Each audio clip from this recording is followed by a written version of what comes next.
qué tipo de proteínas son estos citocromas. Muy bien. Y también algunas otras van a participar en la fotosíntesis. Ahí tenemos la clorofila. Entonces, como pueden ver, no todas estas proteínas están en circulación sanguínea. La única, la hemoglobina. La mioglobina está en los tejidos, los citocromos en la membrana mitocondrial interna de todas las células que tienen mitocondrias. Entonces, el grupo o la característica de que sean proteínas hémicas no deriva de que están en circulación sanguínea.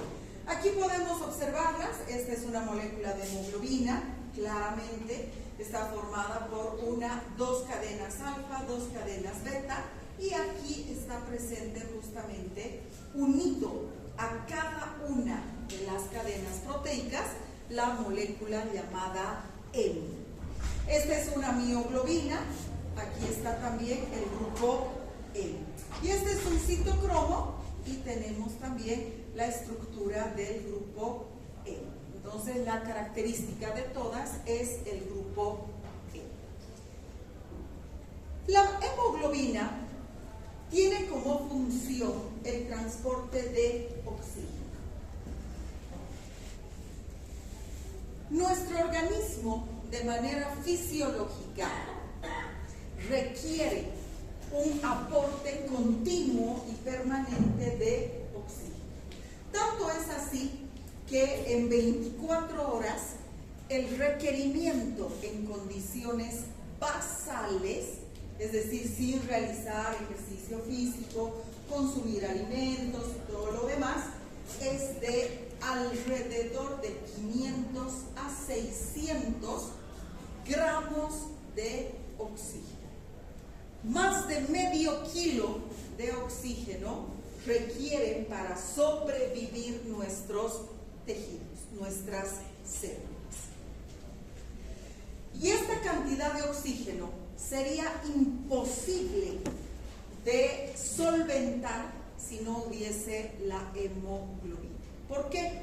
Porque el oxígeno es una molécula hidrófoba. Es una molécula que no le gusta el agua.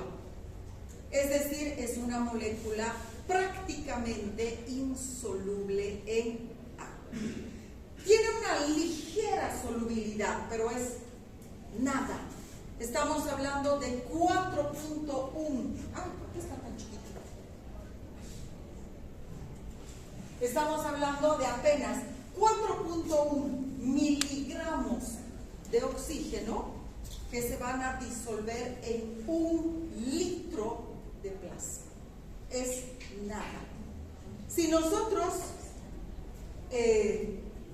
vemos qué sucedería si es que el oxígeno no se uniría a la hemoglobina y tendría que ser transportado como lo hace la glucosa. La glucosa está en circulación sanguínea, es soluble en agua y fácilmente la glucosa es, como está permanentemente en la sangre, es captada por las células que necesitan glucosa. Entonces, ¿por qué no estaría así el oxígeno? Justamente porque es insoluble en agua. Y al ser insoluble en agua, pues necesita de moléculas que sean capaces de transportar el oxígeno. Y esta molécula va a ser la hemoglobina en circulación sanguínea y la mioglobina en los tejidos. ¿Qué sucedería si es que el oxígeno estaría en circulación sanguínea? Como tiene esta ligera solubilidad, 4.1 miligramos de oxígeno diluidos en 1 litro de plasma, entonces sabemos que el corazón bombea alrededor de 8.000 litros de sangre al día. Estos 8.000 litros los multiplicaremos por 4.1 miligramos por litro, nos va a salir 4 por 8, 32 gramos de oxígeno llegarían a los tejidos. Apenas 32 gramos llegarían a los tejidos. no corresponden ni a la 10ª parte del requerimiento de oxígeno diario. Por eso es que el oxígeno tiene que ser transportado a través de la hemoglobina. Esta hemoglobina se encuentra en una cantidad de aproximadamente 150 gramos de hemoglobina por litro de sangre. La hemoglobina obviamente está dentro del eritrocito y la cantidad total de hemoglobina en promedio es de 150 gramos por litro de sangre. Y este litro de sangre, gracias a la cantidad de hemoglobina que tiene, es capaz de disolver 200 miligramos de oxígeno molecular. Entonces, si nosotros multiplicamos ahora 200 miligramos, 280 miligramos que están en un litro de sangre de oxígeno multiplicado por los 8.000 litros, pues obviamente vamos a ser capaces de transportar una cantidad mucho mayor al requerimiento en condiciones basales. Esto permite, obviamente, que nosotros seamos capaces de realizar ejercicio físico y otro tipo de actividades que también requieren oxígeno. Porque no se olviden que los 500, medio kilo, es en condiciones basales. Entonces no podríamos hacer ejercicio físico de otra manera. Muy bien. ¿Dónde se va a unir el oxígeno? El oxígeno se va a unir de manera específica al grupo hemo de la hemoglobina. Este grupo hemo es una estructura plana, está formada por 4 anillos que se llaman anillos pirrólicos. Aquí está, este es el anillo A, B, C, D, 4 anillos pirrólicos. Y cada uno de estos anillos pirrólicos presenta nitrógeno. Y el hierro, que tiene 6 manos, se va a unir a cada uno de los nitrógenos de cada anillo pirrólico. Entonces ya tendría ocupadas 4 manos. La quinta manito del hierro con valencia 2 se va a unir al nitrógeno de este aminoácido que se llama histidina. Entonces se une a la histidina y la sexta manito se va a unir a través de enlace no covalente a la molécula de oxígeno. Entonces, de esa forma, están las 6 manitos del hierro con valencia 2, hierro ferroso, ocupadas.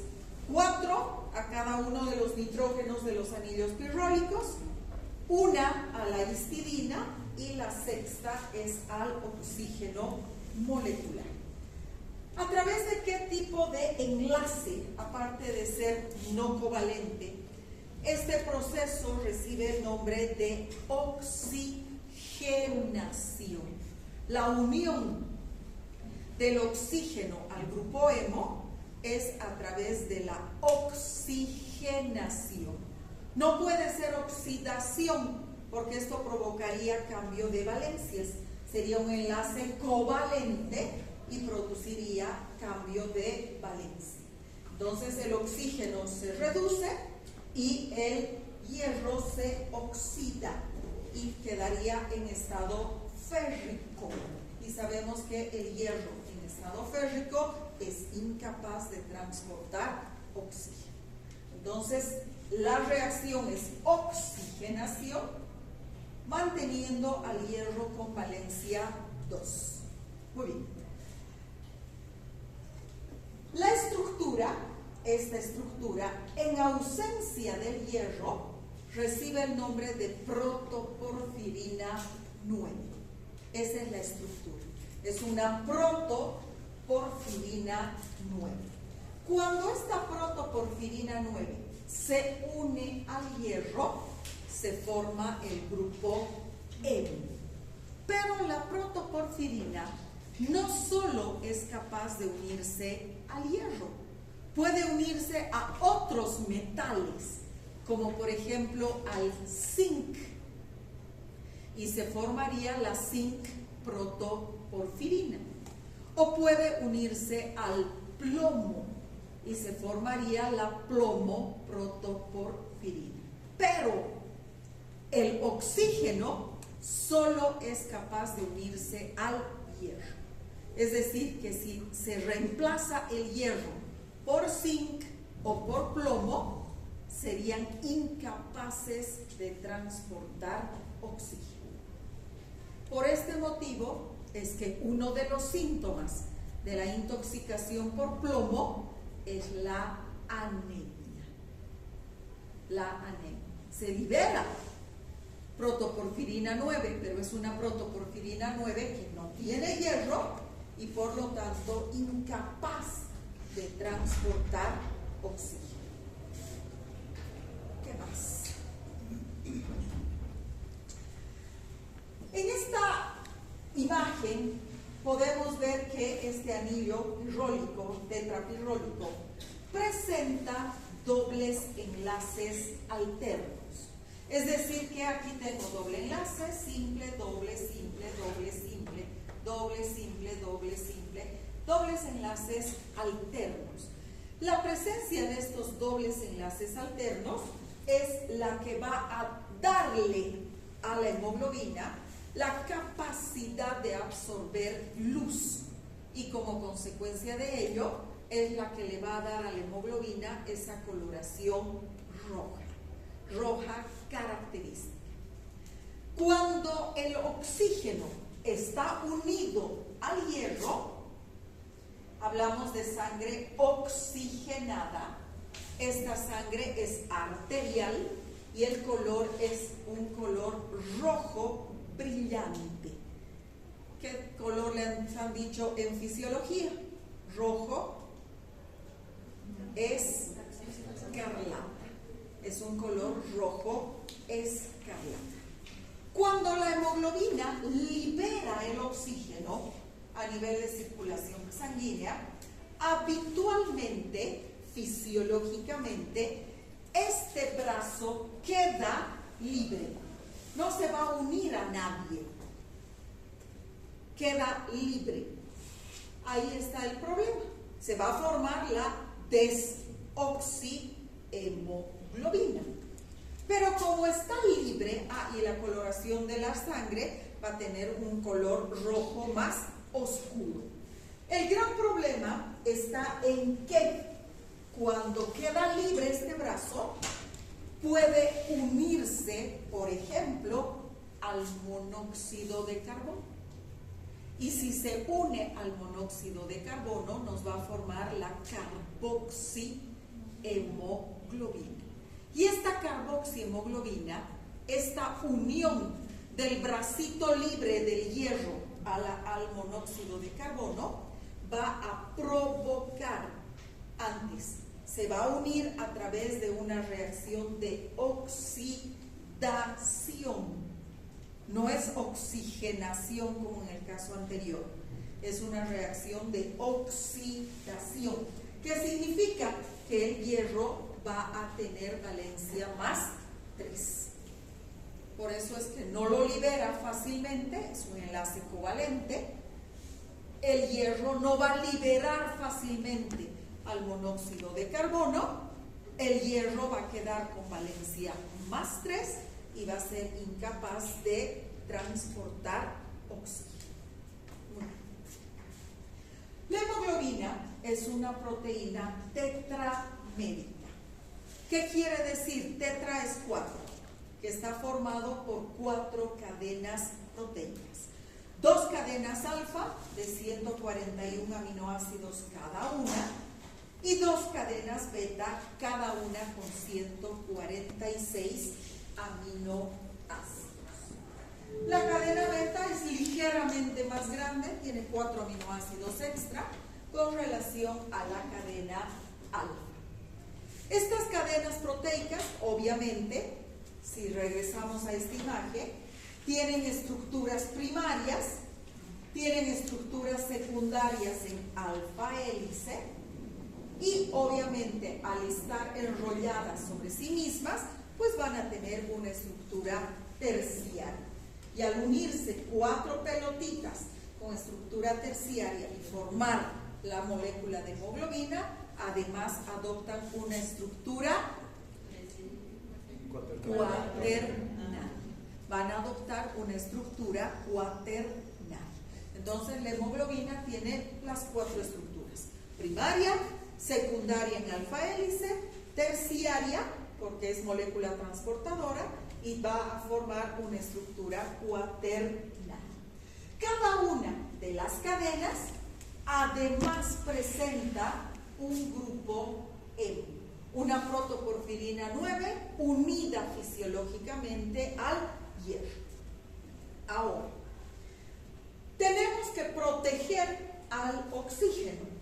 ¿Por qué? Porque el oxígeno no se lleva bien con el agua y la hemoglobina va a estar diluida en el citoplasma celular.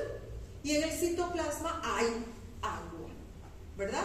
No nos olvidemos que el eritrocito no tiene núcleo, entonces va a estar ahí. Entonces, ¿cómo voy a proteger al oxígeno que se ha unido a la hemoglobina y que no quiero que se escape? Adoptando una conformación espacial, la hemoglobina va a adoptar una conformación espacial tal que los aminoácidos que tampoco se llevan bien con el agua queden al centro de la pelotita y cubran al grupo M, mientras que los que sí se llevan bien se queden en la periferia y sean los que se pongan en contacto con el agua. Entonces, esta pelotita, esta estructura terciaria, va a tener un núcleo hidrófobo y una periferia hidrófoba, que le gusta el agua. ¿Cómo se va a unir esta pelotita, esta estructura terciaria, a la otra estructura terciaria, estas dos a la tercera y las 3 a la cuarta? A través de enlaces no covalentes, enlaces por puente de hidrógeno, de manera tal que la estructura de la hemoglobina ahora está completa. En la periferia, aminoácidos hidrófilos, y al centro, cuidando al oxígeno, aminoácidos hidrófilos, que no les gusta el agua. ¿Qué función tienen los eritrocitos gracias justamente a la hemoglobina? Su función principal es el transporte de oxígeno. Los eritrocitos están especializados en transportar oxígeno gracias a la presencia de la hemoglobina. Sabemos que el eritrocito es una célula anucleada, es decir, que no tiene núcleo. Y gracias a que no tiene núcleo, ¿qué cosas no puede hacer? Dividirse. No puede dividirse. No puede sintetizar proteínas. Y tampoco tiene ribosomas. Y tampoco tiene mitocondrias. Entonces, gracias a que no tiene mitocondrias, ¿qué no puede hacer? No puede generar ATP. Pero ¿de dónde consigue energía para poder sobrevivir? Porque todas las células necesitan energía, aunque sea en mínima cantidad, pero necesitan energía. Entonces, ¿cuál va a ser su fuente de energía?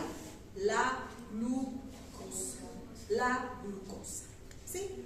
Y ahora les voy a preguntar uno por uno. O sea, no quiero que me respondan a coro. Para que la glucosa pueda entrar al eritrocito, necesita insulina. ¿Sí? No, no sé. No sé. No necesita. No necesita. No sé. No sé. No sé. No necesita. No. Sí necesita. Sí. Sí. Sí.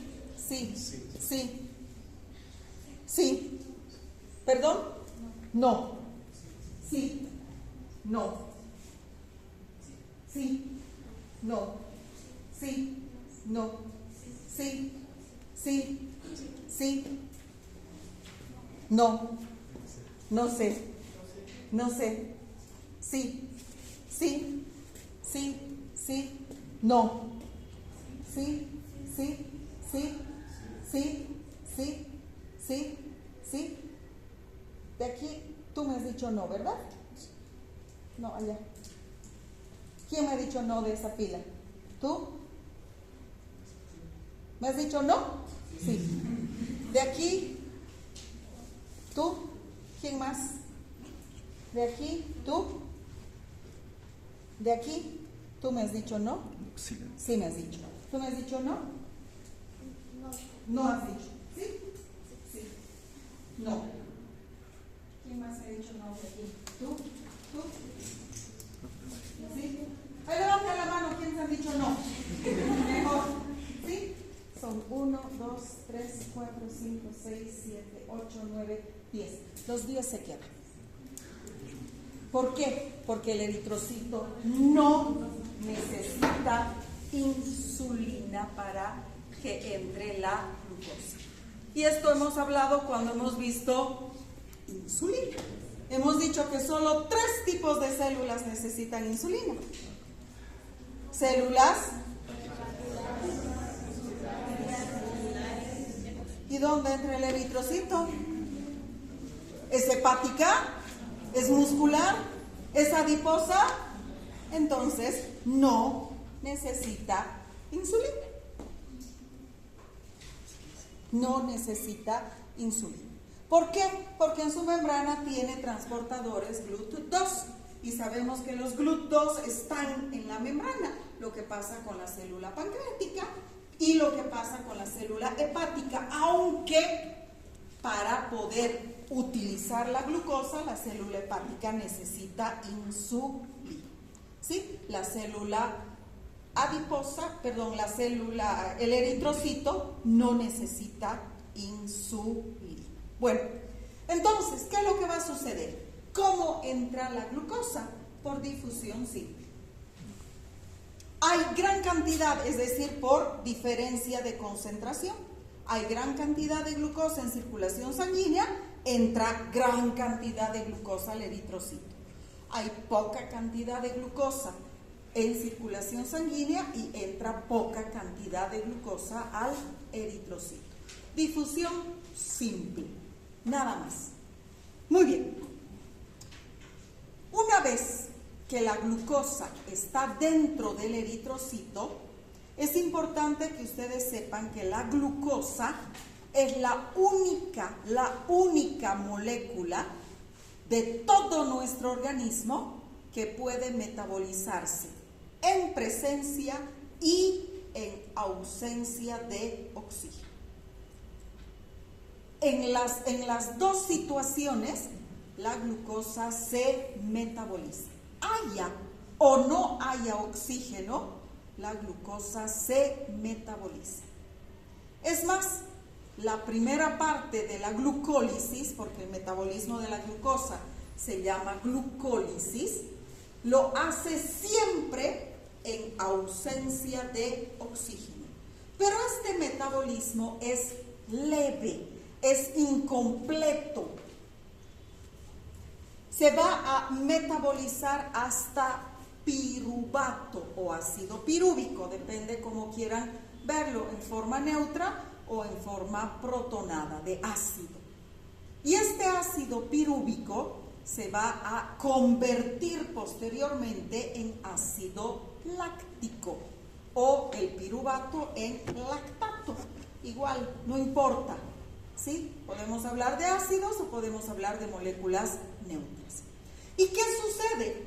Una vez que se sintetizan estos, van a ser metabolizados en aquellas células que tienen acceso al oxígeno y que tienen mitocondrias.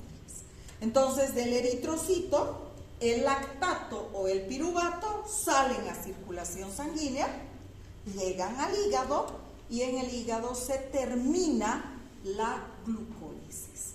Ingresa, se convierte en lactato, se convierte en piruvato, el piruvato se degrada a acetilcoenzima A, la acetilcoenzima A entra al ciclo de Krebs, cadena transportadora de electrones, y se degrada hasta ATP más agua más dióxido de carbono.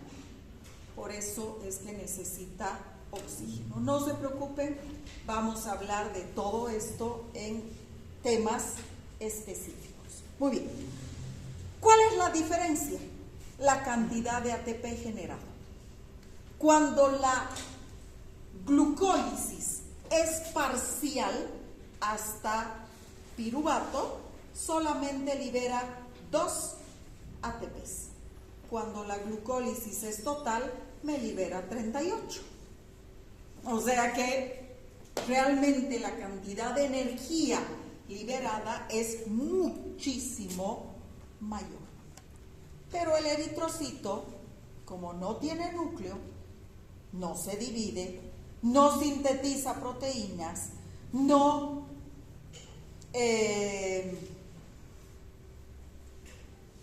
hace prácticamente nada, no necesita energía. Entonces estos 2 ATPs liberados por la glucólisis anaeróbica son suficientes para satisfacer sus necesidades energéticas.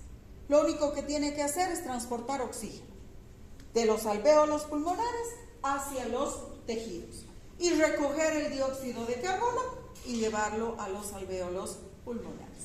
Esa es su función, y darle color a la sangre. Entonces, 2 ATPs son más que suficientes. Ahora, gracias a que no tiene mitocondrias, el eritrocito garantiza que el total del oxígeno captado en los alvéolos pulmonares pueda llegar a destino. Porque si no tiene mitocondrias, no utiliza oxígeno. Y la glucólisis es anaerobia. Entonces, no hay mayor problema. ¿Está comprendido? Muy bien. No tiene núcleo ni mitocondrias, no se divide, no sintetiza proteínas, el metabolismo es anaerobio, la glucosa cubre necesidades de energía con 2 ATPs, la hemoglobina se convierte en el pigmento respiratorio, ¿sí? Gracias a la presencia de los dobles enlaces intercalados del grupo E. Es la proteína más abundante en el hematito y tiene una función de transporte de oxígeno muy efectiva. ¿Por qué? Porque el 100% que capta lo deja en los tejidos, no lo consume, no consume el oxígeno. El hematocrito. El hematocrito es una prueba de laboratorio, puede ser macro o puede ser micro hematocrito. La única diferencia es la cantidad de sangre. El macro utiliza un tubo de ensayo, como en este caso, y el micro utiliza un tubo capilar. Lo importante es que siempre la sangre tiene que estar anticoagulada.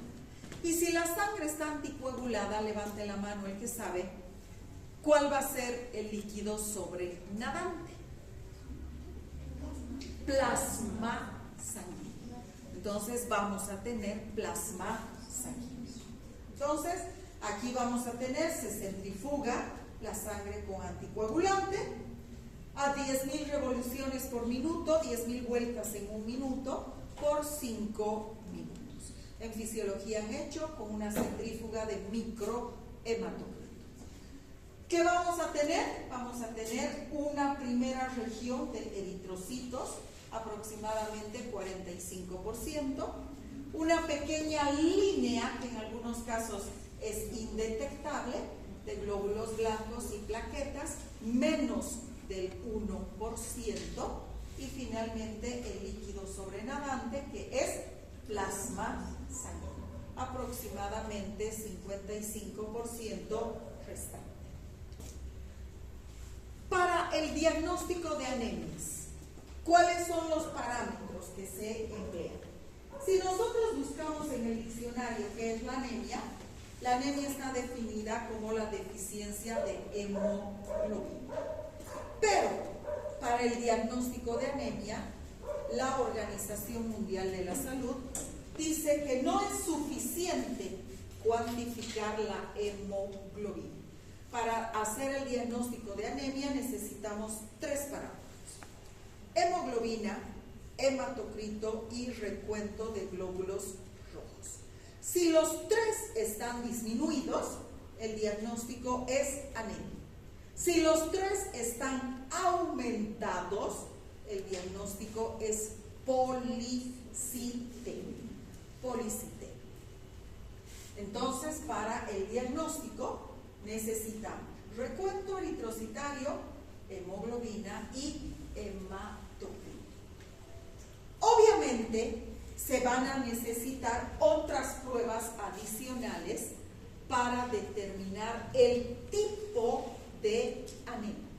Y para ello, en el mismo hemograma tenemos los índices eritrocitarios, volumen corpuscular medio, hemoglobina corpuscular media, concentración de hemoglobina corpuscular media, que ya las han visto en fisiología, y la morfología del eritrocito, ¿sí? ¿Cómo sería? Normocitosis, normocromía, hipocromía, hipercromía, poiquilocitosis, esferocitosis. Entonces todo esto se refiere a la morfología del eritrocito. Ahora, algunas anemias necesitan de pruebas adicionales. Levanta la mano el que sabe la respuesta. Por ejemplo, no, todavía no he preguntado. ¿No sabes qué te voy a preguntar? ¿Sí? Por ejemplo, ¿cómo puedo diagnosticar anemia megaloblástica? No, pruebas adicionales. Por la presencia o ausencia de vitamina B9 y vitamina B12. ¿Te quedas? ¿Cómo voy a diagnosticar anemia ferropénica? Ferritina, muy bien, pero algo más, que les he dicho que la ferritina no puede ir nunca sola. La transferrina o ferritina. ¿Qué más? El hierro. ¿Te quedas? Bueno, tú ya te quedabas. Y hierro. ¿Y cómo voy a diagnosticar una anemia hemolítica? Tal vez con el color. Porque ahí tenemos el problema, si la hemólisis es intravascular o es en el tubo de ensayo. Los niveles de hemoglobina. ¿Niveles de bilirrubina?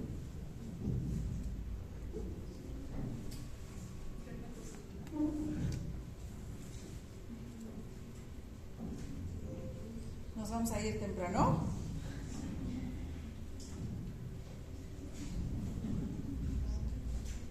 Por esta vez les perdono. Aptoglobina y hemopexina. Y las hemos estudiado el viernes. Aptoglobina, el miércoles pasado nos estudiaron aptoglobina y hemopexina. Hemos dicho que cuando hay anemia hemolítica, la aptoglobina me recoge los dímeros y la hemopexina me recoge al hemo, pero tienen un problema, que son metabolizados en el hígado o en el vaso junto con la hemoglobina. Por lo tanto, en las anemias hemolíticas están bajas. Muy bien. Investigar una anemia leve no es un error, ya que puede indicar una enfermedad subyacente. ¿Qué quiere decir? Que a veces la anemia es un síntoma de una enfermedad mucho más importante. Por ejemplo, un problema neoplásico. Entonces es súper importante verificar cuál es la causa de esta anemia. No vamos a decir, es una anemia leve. No se preocupe, le voy a dar suplemento de hierro y se va. Acabamos de ver que no todas las anemias necesitan suplemento de hierro. Entonces hay que investigar cuál es la causa. ¿A qué se debe esta anemia? ¿Cuáles son las manifestaciones clínicas? Depende si la anemia es de instauración rápida. Como por ejemplo, ¿qué sucede si mi paciente tiene una hemorragia aguda? Una gran pérdida de sangre en poco tiempo. Esto me va a provocar anemia. ¿Por qué? Porque lo primero que se repone es el plasma para mantener el volumen circulante. Y después recién se reponen los eritrocitos. Entonces, ¿cuál va a ser la sintomatología? ¿Sí? Taquipnea. ¿Quién sabe qué es la taquipnea? Respiración rápida. Respiración rápida, pero poco profunda. ¿Quién sabe lo que es la disnea? ¿Te quedas? ¿Sí? ¿Perdón? Dificultad para respirar. Dificultad en la respiración, para respirar. ¿Te quedas? La taquicardia, súper fácil. Aumento de la frecuencia cardíaca, también te quedas. El paciente va a tener mareos, cansancio, cefalea. ¿Y qué son los acufenos? Los zumbidos en el oído. ¿Alguna vez nos ha pasado? Sobre todo cuando nos entra agua, ¿sí? Entonces empieza a zumbarnos, o cuando escuchamos un ruido muy fuerte, entonces queda zumbando el oído. Esos son los acúfenos.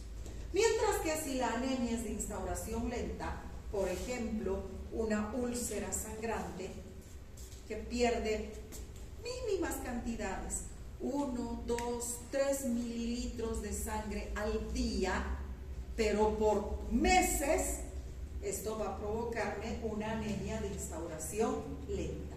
Generalmente es asintomática. Lo máximo que va a tener el paciente, se va a quejar de cansancio, anorexia, disnea y taquicardia a esfuerzos. Entonces es muy importante el reconocer las anemias. Si es instauración aguda, rápida, entonces los síntomas van a ser agudos. Pero si es de instauración lenta, una anemia crónica, puede ser incluso asintomática. Lo que no va a fallar es la palidez en la piel y las mucosas. Entonces es muy importante. ¿Por qué? Porque no hay una buena oxigenación. Y finalmente, la policitemia. La policitemia es el aumento en la concentración de eritrocitos, hemoglobina y hematocrito. Esta policitemia puede ser de 3 tipos. Tenemos la policitemia relativa, llamada también espúrea. Es una policitemia falsa. ¿Recuerdan nuestra taza de café? ¿Con cuántas cucharillas nos gusta? 4 cucharillas de azúcar. ¿Qué pasa si disminuye el agua? Nuestro café está súper dulce. Pero si siempre tomo con 4 cucharillas de azúcar. Pero era para una taza. Y si tengo media, mi café está demasiado dulce. Entonces, esto es relativo. Si pudiéramos sacarle toda la sangre al paciente y medir la cantidad total de hemoglobina, sería normal. Pero como no puedo hacer eso, tengo que sacarle 5 mililitros o 10 mililitros de sangre. En esta cantidad, la hemoglobina está elevada. baja. ¿Por qué? Porque ha bajado el volumen circular. Deshidratación, quemaduras o hemoconcentración. Entonces eso me va a provocar policitemia relativa. La policitemia primaria o policitemia vera es un trastorno mieloproliferativo. ¿Qué querrá decir mieloproliferativo? Que la médula ósea está provocando una proliferación celular exagerada. Entonces voy a tener aumento de leucocitos, aumento de eritrocitos, aumento de plaquetas. De causa desconocida, en la que voy a tener aumento en la hemoglobina, aumento en el número de eritrocitos y aumento en el hematocrito. Y por último, la eritrocitosis secundaria. ¿A qué se debe? A una mayor producción de eritropoyetina. ¿Quién sabe dónde se sintetiza la eritropoyetina? ¿Dónde? En el riñón. Señorita, ¿se queda? Creo que ya se quedaba usted. ¿Usted? Sí. No, perfecto, usted queda. La eritropoyetina se sintetiza en el riñón. Por eso, las neoplasias o enfermedades poliquísticas renales producen aumento de eritropoyetina. Si no, no habría lógica si la eritropoyetina se sintetizara en la médula ósea. Entonces, es en el riñón. ¿Qué más me puede producir mayor producción de eritropoyetina, aparte de las enfermedades neoplásicas? La hipoxia tisular. ¿Dónde? A nivel de los pulmones. El paciente tiene una enfermedad pulmonar y no puede captar la suficiente cantidad de oxígeno. Entonces, inmediatamente el organismo se da cuenta, se libera más eritropoyetina y la médula me sintetiza realmente más eritrocitos. La hipoxemia crónica, enfermedad de las alturas.